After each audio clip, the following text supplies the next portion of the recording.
I'd like to welcome you back to our study in the book of 2 Corinthians. We're talking again about taking and receiving an offering, about giving. The Apostle Paul in verse number 10 began to talk about what God will do for those who sow. And he will supply seed to the sower. That means something that you can give. But he will also supply bread for food. That's what you need. God will provide for you what you need when you become a giver. And then he says, and he will multiply your seed. Not only will he provide seed, but as you are giving, he's going to take and he's going to multiply that seed. Not just add to it, but multiply. How many of you would like someone to come in and say, hey, give me $5 and I'll multiply that $5? Well, that would be great. How many of you know adding is not as good as multiplying? And I am not a mathematician, but I know that much. But then he says, and will increase the harvest of your righteousness. Do you know that your righteousness brings in a harvest? It brings in a harvest of peace. It brings in a harvest of joy. It brings in a harvest of comfort. It brings in all types of things into a harvest. And so Paul is talking about what God will do for those who give. Not just for everybody, but for those saints who will give in an offering. Verse number 11. And you... Who's he talking about? You, the Corinthians. You, the Corinthians that are giving a blessing to the saints that are in Jerusalem.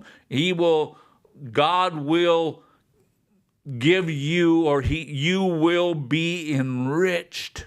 Woo! I like that word enriched because you know what? The word enriched, it means to give an abundance to you, but it's an abundance that's given and not an abundance that you earn. How many of you know it's great to work? If you don't work, you don't eat. That's what Paul says.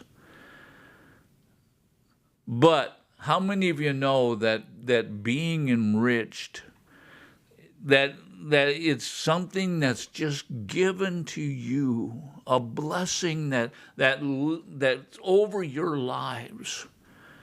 Let me just say this. My wife and I, we experience that blessing. Now, we are also givers. We give and we give and we give. In fact, the man who does the taxes for us, he says, you know what, I can't claim all this giving on your taxes because the government's not going to believe you. You know what? We live in a place where we are enriched. We are blessed, blessed, blessed. Not just financially, but blessed in every area of our lives. We are enriched in everything for all liberality. Why are we enriched in everything? Well, there's a purpose. It's so that we can continue to give. If believers would just understand this cycle, you give. You give in obedience to what God has laid on your heart. You give out of this earnest desire to give. And you give, and then God begins to pour back into you more seed. Not only more seed, but he pours back into you all the bread you need.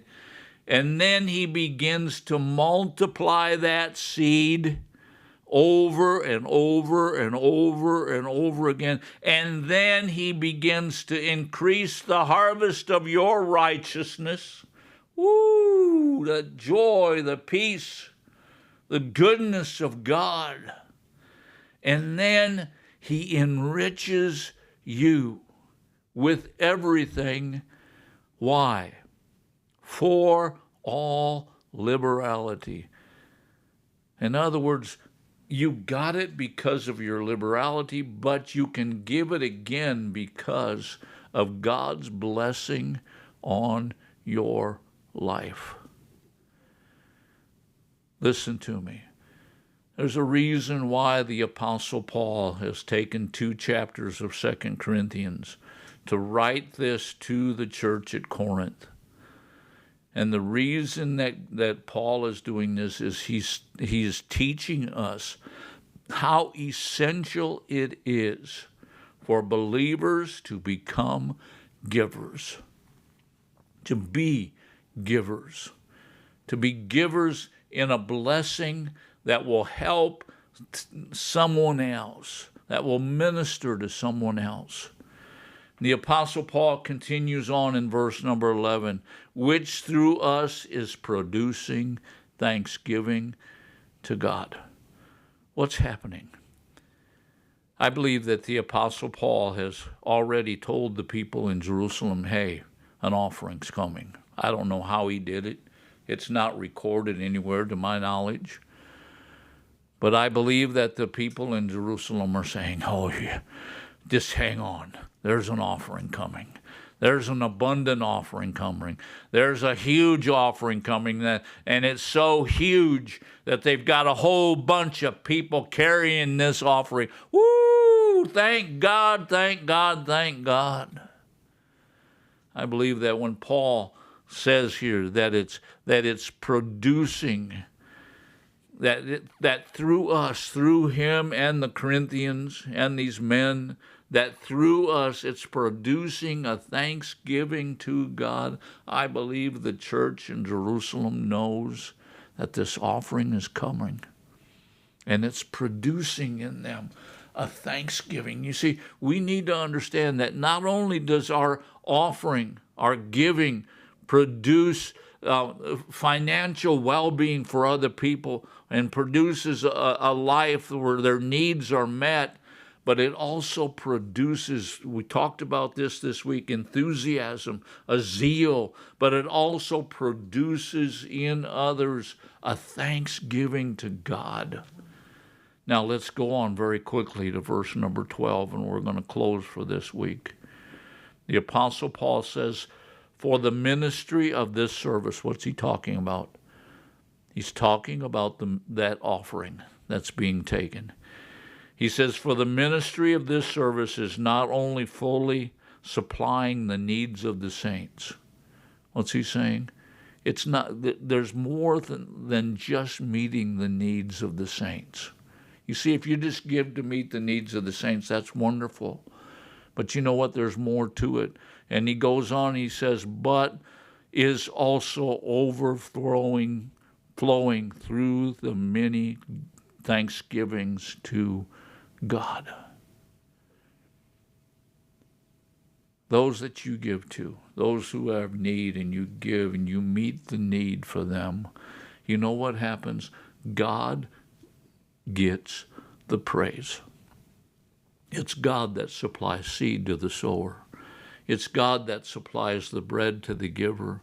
It's God that increases the seed. It's God, it's God, it's God, it's God. We give in obedience to the earnestness that God's produced in us. And you know what? The outcome is thanksgiving, the giving of thanks. Not just to the Corinthians, but the giving of thanks to God, the originator of every good and perfect gift.